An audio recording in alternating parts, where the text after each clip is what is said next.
Hey, what's going on, guys? This is Heck, Ness, and Jay.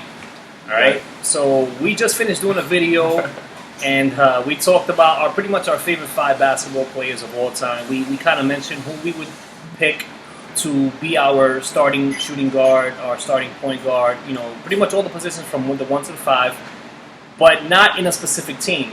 Today, we brought more of an expert with us, so we can kind of do a little debate and talk about some of the reasons why we would choose a specific team now that'll work from the 1 to the 5, because it won't always work out that you choose your favorite point guard, your favorite power forward, that they'll work together. They might not have the right chemistry, just coaching wise. It won't always work out that way. So, all right, so you gonna start it away. Sure.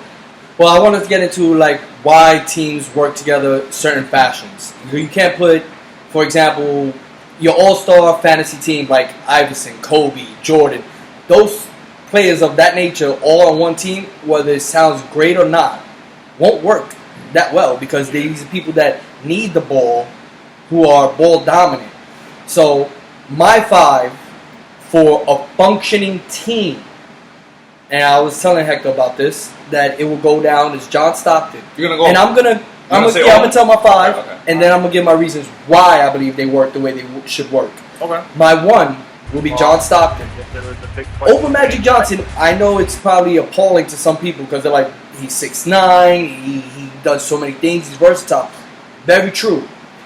But he also would have problems guarding some other point guards. And John Stockton is a proven fact. He's almost, in a sense, the Tim Duncan of point guards. He's so textbook.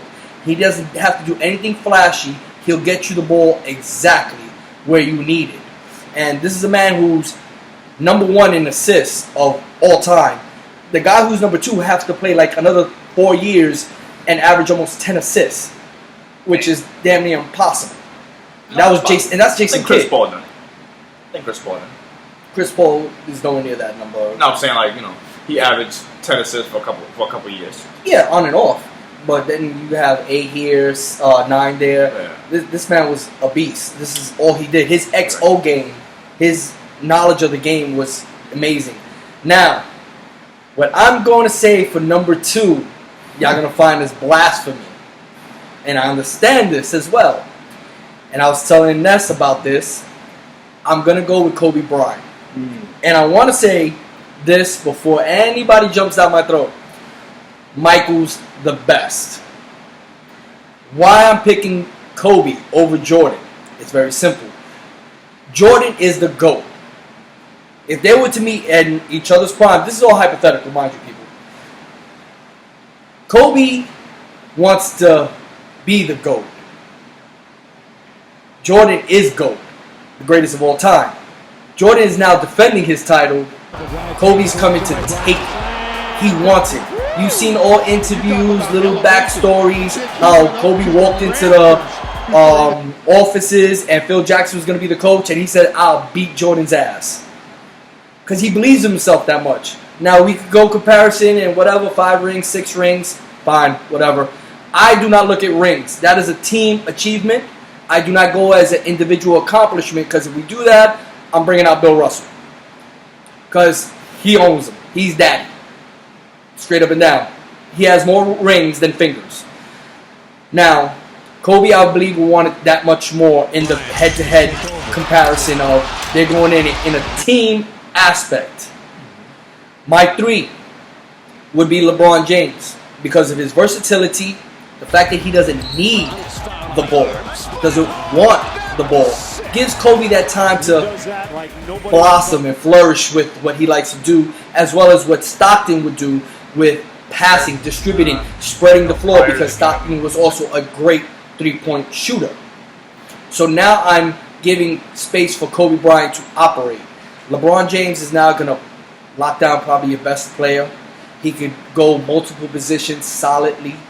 And he is a great point guard as well, who can see the court and, see the game develop before it's actually happening. My 4.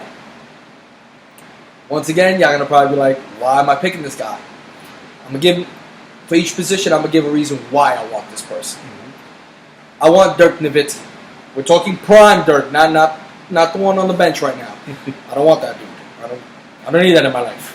I think I killed 2 kids and a woman? Fuck that! I don't need that shit in my life. Dirk is a power forward, legitimate 7-footer who shoots just like any great three-point shooter you can name, from Reggie Miller, Ray Allen, Larry Bird, Mark Price. You can go on and name them all. He's up there with the elites. Essential three-point assassin. What makes him special? What makes him special is that he's going to draw out your four. So if you got a Kevin Garnett, a Tim Duncan, which most people would probably lean towards, or your four is someone they would lean towards as to stop, which usually has a great post game and defensive aspect. Tim Duncan is a great rim protector.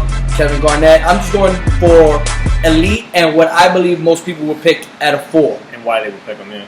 Because what they could do on defense, they will clog lanes, make it harder for other people to operate. So now Dirk Nowitzki's going to pull out one of your rim blockers and rim defenders, and you have to honor him. You can't cheat and play help defense and try to poke at the ball playing in between, because you give him any space, as you all know, looking at his game from history, he could shoot easily. So that's why I want him, because he will complement what Kobe, LeBron can do, which are best is take it to the hole, take it to the rack. And I just took away one of your people that's supposed to block. My 5. A lot of people agree with me. Some might not. I go with Hakeem Olajuwon. Reason being is, the man is a beast on boards, as well as the elite block man. Blocks. Defensively, I already know what I have. Offensively, you have a man who can not only has good court vision in the post, and it's dominant in the post at a 7'1", 7'2". They always argue, I never measured the guy. I don't know him like that. He's going to take anyone to school once he's there. And once again, I have Dirk taking away your 4, so you can't even double team him with someone big to help out or switch on and off. And God forbid you did switch off with a smaller power forward, like someone like, let's say, Kevin Love. I'm not saying anyone's going to pick him as their all-time power forward, but you don't want to pick a small power forward against someone who's a legit 7-footer, 200 and plus pounds, and is going to beat you with so many finesse moves as well as power moves. This is a guy who also worked Shaq. Yes, it was a young Shaq. It's still Shaq. He wasn't called Apartment. He was called Shaq. This man is a beast. I respect what Shaq does. Kareem Abdul-Jabbar, one of the most unstoppable plays in the arsenal. The hook shot, very hard to guard. I do not feel towards him. It's hard for me to love him because the man looked like he weighed like $150. That's how frail he was. But I wouldn't take him. Wilt was just like the first Shaq, very lumberjack looking. You know, he was the Paul Bunyan, whatever, of centers. So he was the first guy. He, to me, was like a bully in the sense there was no one else big to play with him. He was just a whole other set of rules too. Back then, I mean, it wasn't the same as it is now. Yeah. You know, so. Yeah, there was a time where dunking wasn't even allowed. They said it was against rules. If you put the ball behind your back, they call that a carry. If you dribble the ball behind your back. So a lot of rules have changed. So I will feel these players, like I said, Hakeem is my defensive anchor man, as well as LeBron, Kobe, and John Stockton. These people are hard-nosed defense, but they have great offense. And you give one guy who go run the post, another guy spreading the floor, the big man. You got LeBron, who's versatile in anything you need. And then Kobe being Kobe. That's your closer, your go-to man. You're confident. Kobe definitely brings that attitude to the game. That's one thing I would probably say is different than Jordan, is that Kobe wants to rock. Like, he's going to get the job done. Jordan was a little bit more, I would say, passive-aggressive. Jordan was just finesse. He was just that good. Kobe made, with attitude, I think he became better. And it's funny because after, you know, he kind of, as he got older, he had to learn to kind of spread the ball out a little more. People kept saying he was selfish and he wasn't making his team better. He still is. I think he got better compared to when he was younger, though. That I agree.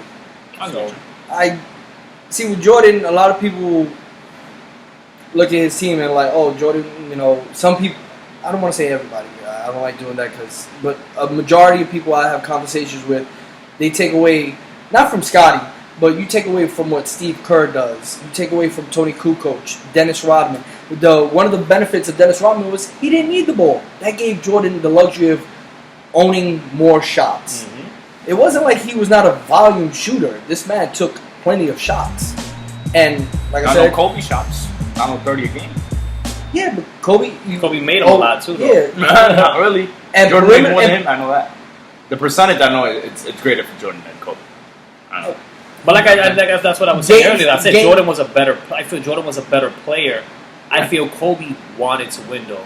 I mean, don't get me wrong. I think Jordan was just he got the job done, but Kobe just had an attitude about him. He was pretty much. He has the chip on his shoulder. Yeah, he has to be that guy. Like, especially because he came after. He came had after to prove. Jordan. Jordan had nothing to prove. Once he took out Larry and Magic, there was no one else challenging him. When Jordan went to championships, Utah Jazz, their shooting guard was Jeff Hornacek. He was not challenging him. Two guard for two guard, there was no real matching. Because the reason these great games happened back in the day with Bird and Larry is because these two were going at it. Then Isaiah got in the mix saying, no, I'm going to get mine. So there was beef there that they wanted. Once Michael was there, he went against Seattle. Gary Payton, 6'4". Hershey Hawkins wasn't guarding him. You couldn't. And you couldn't put Detlef Schrempf. If y'all don't know, Google him. I'm not going to be here trying to explain shit. Yeah, he's not going to spell his name out. You should be able to see it there. You can't. These are people that Jordan could literally get at easily. His probably best challenge, not team challenge, but individual-wise, was probably Clyde Drexler because he was arguably the next man up as... In terms of shooting guards? Shooting guards, yes. Yeah. Because he took out Magic Johnson a year or two after he had HIV, so that eliminated him. Larry Bird's back was gone. Yeah, he can... So who was there to really contest his greatness? Did he earn his greatness? Absolutely. I'm not taking that away. But when you look at someone like LeBron, you said, who did he beat? He went at Kevin Durant. That's a matchup. That's a classic. That's something you're going to see a clash. That's a clash of titans. Mm-hmm. Gary Payton, Michael Jordan, that doesn't sound the same ring. That's, and I know he's the glove, and all respect to him, but you're not getting the same. Yeah, no, the accolades that Jordan did when he did it were crazy. And that's the thing, like, Jordan really didn't have to... Who do you compare Jordan to back then? You would say Dr. J, like, all right, will he be as good as Dr. J? Now it's like, you always compare everyone to Jordan. Yeah. So Kobe lived in an era where he wasn't that guy. That guy was Jordan. So he would always be like, all right, you're good, but, are you as good as Jordan? Which is now what they do to LeBron. And LeBron is very good. So... Different game though altogether. Yeah, because not only the style of games, but you saw the style of errors. Like when the Lakers played the Sixers, it was Iverson and Kobe. Yeah. Even though Shaq was the main dude that carried, Kobe, brought his to the game, but everyone wanted to see Iverson and Kobe because why? Those are the two of the era. Them two were phenomenal. You knew you was like you're gonna see something. Kobe didn't want to get him. They brought Tyrone Lue and put bad braids on him because they were like, please guard him. And we talk about attitude again. Those are the two that probably had the most attitude in the league at the time. Like, I'm that dude. Yes, and that Iverson is one. Let me say this: he's my favorite player. I mimic my game completely after him because I loved what he did. He was the first guy I saw so short that owned the hearts and all these guys of. Dude, 6'6", 6'9", 6'10", centers. He's going at anybody. He didn't care. And I love that. But I could not put him in my team of 5 to say, I'm going to beat you every time. That's why I put together the team I put. And I'm hoping y'all tell me your teams. Please put your 5 together and give a reason why. Don't just put Magic Johnson, Larry. Don't do that without a reason why. Yeah, comment, leave your feedback. And you see that out of the 5 people he mentioned, 3 of them were on our last video, right? It was, I think, Stockton, Hakeem Olajuwon, and LeBron James.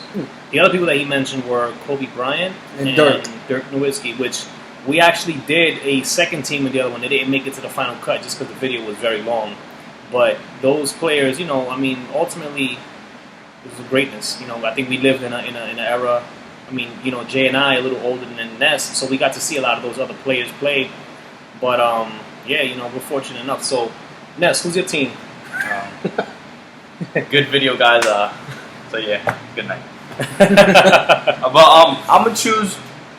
Right after he said John Stockton, the players that he did choose, he was like, okay, people are gonna think I'm crazy for not choosing this person. Well, I'm not crazy, and I'm gonna choose that person. Okay. Magic Johnson as my one. As he said when he said about the guarding of John Stockton and Magic Johnson, the 6'9" of 6'10", whatever height Magic Johnson was. I'm not talking about the how well he was of a player. I'm talking about the actual of the defense. Okay, Magic Johnson guarding John Stockton. Honestly, who do you think would win in a 1-on-1? I'm saying like a 1-on-1. Yeah. I'm comparing it. That's why I think my player is going to be your player. I don't think John Stockton is going to be able to score as much on Magic Johnson as Magic is going to score. That was one of my best things I loved about it, is that I didn't need him to score. Right, but if you're playing one, like my point guard, in my opinion, is better than your point guard. Yeah, I can see, because he can put him in the post, body him down. Exactly. And the reason I'm not worried about it is because, like I said, John Stockton led the NBA. Is the NBA holder of steals. That's what it comes down to. I mean, you're mentioning player versus player, but this was team versus team. Right. Yeah. And why we felt like John Stockton, for example, makes his team better. Like he doesn't need the ball. Yeah, the Magic does the same. No, I'm not taking that away. Yeah. Okay, that's just make sure we're on the same page that we're still talking about a team. Yeah. Right. Okay. So my second player, greatest of all time, obviously Michael Jordan. I think we all undervalue his competitiveness. I don't think some people do. I don't think he doesn't, obviously. But I think always a beast. I think Michael Jordan. It doesn't matter who was matched up to him. I think he would destroy him. Kobe Bryant, he would destroy him. Michael Jordan would destroy. He would beat Kobe Bryant. Okay, if they played both in their prime. Both in their very prime. Interesting. It would definitely be interesting. I see Michael Jordan destroying me, not Kobe. I think he would beat Kobe, but yeah. And I love Jordan, you know what I'm saying? Believe it or not. But so yeah, it'd be a good game. The will that Michael had was just uncomparable. You know what I'm saying? So that's why I pick him as my card. I don't want to talk a lot because the videos. I'm like not even halfway in his 18 minutes. So yeah. And my third, LeBron, like he said before, versatile, does everything you want him to do. He can rebound, he can pass the ball, he could play center, he could do everything you want him to do. So that's why I would choose him, because he's very flexible. You know what I'm saying? He scores. He does everything you want him. If you put any coach on him, doesn't matter what style of play that coach is. You put a Mike D'Antoni, a Greg Popovich, anybody, Pat Riley, he could play as well as anybody. So yeah, even at the end of the day, if you shut him down, you still got Jordan and Magic. So so it really it's all good. You know what? Triple team, double team. Yeah. My four, I'm gonna choose an actual four, because I could always choose a Kareem and put him in a four. You know what I'm saying? So I'm gonna choose a four. I can't do that. I'm not gonna do that. But yeah. I'm gonna choose a KG, Kevin Garnett, because I believe that Kevin Garnett's shot is not as I wouldn't say developed, because they're already past their prime, way past their prime. But Kevin Garnett could hit. You know what I'm saying? A foot, yeah, exactly, 18-footer. You know what I'm saying? He could move really well, just as Dirk, even a little bit better than Dirk if you think about it.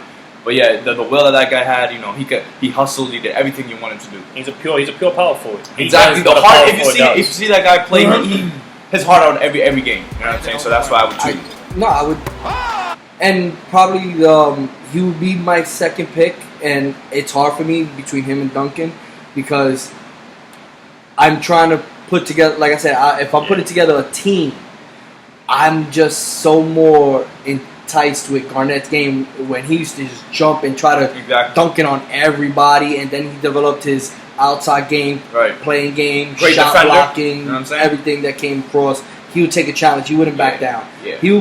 It would be hard for me. It would be hard for me for my second pick at power forward. Who would it be between Duncan and Garnett? It would be really hard, because a lot of people would say Duncan, but it's hard because Duncan's always had such great team and coaching around him. The one time in Minnesota, I believe, if I remember correctly, was Sam Cassell, Latrell Sprewell, Wally Serviak, Kevin Garnett, and I think it was Michael Awolowo-Kante. Yeah, I know that guy. And that was his best team, and it was 1 year, and then that was it. I was like, they never really built around him. Right. That's why a lot of people end up leaving Minnesota, because they're like, look at their legacy. They never build good. They never did because outside of Garnett, you don't think of nobody else outside of that time when they went to the NBA Western Conference Finals. Yeah. Okay, so my 4, and then my 5. Who was your 5? Olajuwon, right? Olajuwon, yeah. I'm gonna choose a kind of similar style of play. I'm not gonna choose a Wilt because honestly, I'm not really knowledgeable of what Wilt did. I know, 50 rebounds or something, some crazy shit like that. Yeah. I'm gonna choose Kareem. He can score the ball like anybody, obviously. He had the shot like he mentioned before. The shot can't be blocked by anybody, no matter who it is. And he had great moves. I'm pretty sure he was a great defender as well. So I'm gonna choose Kareem because I feel that 5 that I just gave you, even though they never played, they're different generations or whatever, they could play together if they were ever assembled. You know what I'm saying? So that's my 5 right there. And then Wait, your 4 or 5 was who? Garnett and then Garnett and then Okay, no. Abdul-Jabbar, Yeah, right. Yeah, because with Michael, I'm thinking about your team, Magic. Right, Magic, Michael. Magic and LeBron, those are guys that don't need the ball. And they can both play from the 1 to the 5, which is crazy. Yeah. You can mismatch those. Yeah. Kareem, and I'm thinking I'm thinking now. I'm like the Magic and John Stockton.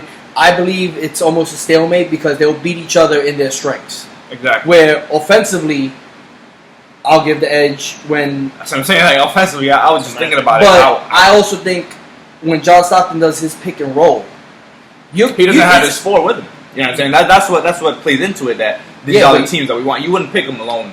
It's Dirk Nowitzki, which the pick and roll, he's going to the 3. Right. I'm like, and remember, he's so much smaller than Magic that I always want to use a movie analogy. You ever try to catch a chicken? Rocky, when he was getting trained, you trying to catch a chicken. You're 6'9". You're trying to grab this little white Italian guy. Come over here. And again, Magic wasn't slow. No, he wasn't, but he wasn't as quick as Stockton. Of course, your lateral game changes so much when you're so much bigger trying to guard someone so much smaller.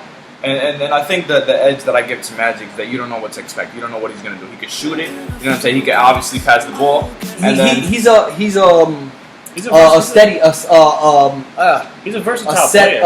A set shooter where he can't create his shot, but if he can create shot for other people, I know that. Yeah, he can create. He'll get you the ball. Right. Like I said, I give the slight edge. Yeah.